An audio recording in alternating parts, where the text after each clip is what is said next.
यार, DCB biology की मतलब ऐसी कौन सी खास बात है कि बच्चे इतने हम लोगों से मतलब प्यार करते हैं या फिर हम लोगों को इतना बढ़िया रिस्पांस इतने कम समय में मिला है।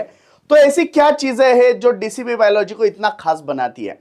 तो दोस्तों देखो, एक चीज हमेशा याद रखो, किसी भी सक्सेस के लिए कोई शॉर्टकट नहीं होता है। उसके लिए मेहनत करनी पड़ती है, और मेहनत सिर्फ कुछ भी चीजों पे नहीं करनी पड़ती है, तो मेहनत एक स्पेसिफिक डायरेक्शन में करनी पड़ती है, तब जाके हमारा रिजल्ट दिखता है। तो एवरेज स्टूडेंट को भी हम लोग ऊपर वाले रिजल्ट तक लेके जाते हैं। तो ऐसी क्या खास चीजें डीसीबी बायोलॉजी में होती है जो आपको एवरेज स्टूडेंट को अच्छा स्टूडेंट बनाती है? तो उसमें सबसे पहले और इंपॉर्टेंट चीज यह है कि हमारे पास सबसे इंपॉर्टेंट होते हैं डेली लेक्चर्स। अब आप बोलोगे सर, डेली लेक्चर हर जगह पे होते हैं, आप मतलब डीसीबी बायोलॉजी में और बाकी के लेक्चर्स में क्या फर्क है? तो बेटा, सबसे इंपॉर्टेंट चीज, हमारे यहां पे जो डेली लेक्चर्स होते हैं वो लेक्चर्स की पंक्चुअलिटी इतनी मेंटेन की जाती है कि टाइम पे लेक्चर शुरू होगा, टाइम पे लेक्चर खत्म होगा। कभी भी इन बिटवीन बच्चों का टाइम पास नहीं किया जाता है। टाइम पे टीचर्स आएंगे, टाइम पे पढ़ाई होगी, और अपने टाइम पे ही लेक्चर को खत्म किया जाएगा। ऐसा नहीं कि आज मेरा मूड बन गया, मैं आधा घंटा लेट आ गया। ऐसा नहीं है कि आज मेरा मूड नहीं है तो मैंने जल्दी बच्चों को छोड़ दिया। ऐसा नहीं होगा कि इन बिटवीन मैंने कुछ मतलब ऐसे ही बातें कर ली। नहीं, डेली लेक्चर बहुत स्पेसिफिक हमारे पास होते हैं। एक लेक्चर बॉटनी का होगा, एक लेक्चर जू का होगा, राइट? ताकि बच्चों का सिलेबस टाइम से खत्म हो सके। सिलेबस अगर टाइम पे खत्म होंगे तो हम लोग अच्छे रिविजन्स लेंगे, अच्छे रिवीजन लेंगे तो बच्चों से अच्छा प्रिपेयर करके हम लोग ले सकते हैं, अच्छी प्रैक्टिस उनकी हो सकती है। तो डेली लेक्चर्स की जो टाइम पंक्चुअलिटी है वो बहुत इंपॉर्टेंट होती है, टाइम पे सिलेबस खत्म करने में, रिवीजन में और प्रैक्टिस में। तो वो चीज डीसीबी बायोलॉजी में बहुत बढ़िया होती है। नेक्स्ट, डेली लेक्चर्स में तो सिलेबस खत्म होता है, लेकिन जब भी टेस्ट आते हैं तो बच्चों को रिवीजन के सेशंस अरेंज करते हैं। रिवीजन होंगे, बहुत बढ़िया रिवीजन होंगे, राइट? नेक्स्ट, रिवीजन के बाद होगा डाउट सॉल्विंग, राइट? अभी बच्चों एक चीज समझो, हम लोग डेली लेक्चर्स में इतना अच्छा सा करके लेते हैं, रिवीजन करके लेते हैं, तो डाउट्स की मतलब कोई गुंजाइश ही नहीं बचती। फिर भी अगर कोई बच्चा अपसेंट रहता है किसी रीजन की वजह से, तो भी वो दोपहर में आके वो सारी चीजें क्लियर करवा सकता है।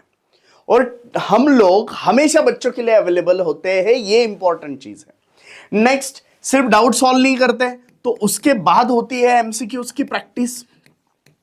अब एमसीक्यूज की प्रैक्टिस जो है, ये प्रैक्टिस हम लोग अलग अलग तरीके से करके लेते हैं। कैसे करके लेते हैं? तो सबसे पहले हम लोग बच्चों से डेली प्रैक्टिस पेपर सॉल्व कराएंगे, क्लास में भी कुछ अलग क्वेश्चंस होंगे। उसके बाद बहुत सारे टेस्ट होंगे। टेस्ट के भी टाइप्स है बच्चों, टेस्ट के भी टाइप्स है, चैप्टर वाइज टेस्ट अलग से होंगे। डीसीबी बायोलॉजी में एक ही चैप्टर में हफ्ते में 2 बार टेस्ट होता है, लेवल 1, लेवल 2, और एक महीने में पीसीबी का लेवल 3 का टेस्ट होता है। तो आपको हर लेवल पे हम लोग इंप्रूव करना चाहते हैं, तो चैप्टर वाइज टेस्ट होंगे, उसके बाद रिवीजन टेस्ट होंगे, उसके बाद रिव्यू टेस्ट होंगे, राइट? तो ये सारी चीजें, और इसके बाद पीसीबी के भी टेस्ट होंगे। तो ये सारी चीजें हम लोग करते हैं, और इतने सारे एमसीक्यू सॉल्व करवाते हैं कि आपके एक चैप्टर पे इतने नंबर ऑफ एमसीक्यूज डीसीबी के टेस्ट में हो जाएंगे कि उसके अलावा कोई एमसीक्यू या एनसीईआरटी की ऐसी कोई लाइन नहीं बचेगी जिसका एमसीक्यू आपने सॉल्व नहीं किया है। तो कोई गुंजाइश नहीं रखते हैं, हम लोग इतना अच्छे से प्रिपरेशन करके लेते हैं। अब सिर्फ टेस्ट होंगे क्या? सिर्फ टेस्ट होंगे क्या? तो नहीं।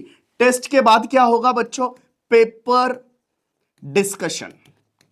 क्या होगा? Paper discussion. उसके बाद क्या होगा? Paper analysis. क्या होगा? Paper analysis. आपकी जो भी गलतियां होती है, जो भी आपकी गलतियां होती है उसको हम लोग ढूंढते हैं, जैसे मूवीज में हीरो दुश्मनों को चुन चुन के मारता है, वैसे डीसीबी बायोलॉजी बच्चों के डाउट्स को चुन चुन के सॉल्व करता है। और ये चीजें हमें खास बनाती है।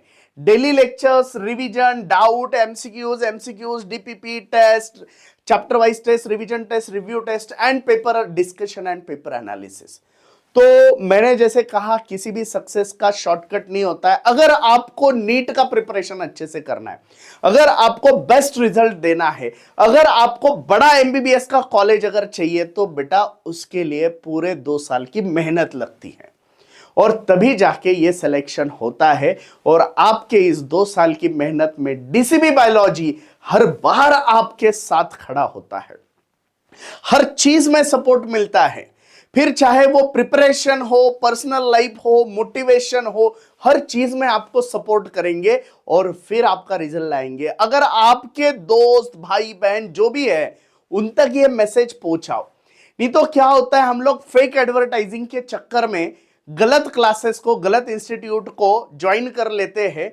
बाद में 12th में जब बच्चे आते हैं तब वो ऑलरेडी फ्रस्ट्रेटेड होते हैं कि सर मेरा बैकलॉग होगा क्या, सर मेरा 11th का तो कुछ हुआ नहीं। तो 1 साल के बाद मेहनत शुरू करने से अच्छा है पहले दिन से मेहनत शुरू करो। पहले दिन से ऐसे इंस्टीट्यूट को ढूंढो जो बहुत ऐसी फेक एडवर्टाइजिंग या मतलब क्या है ना, दिखावे के चक्कर में नहीं जा रहा है।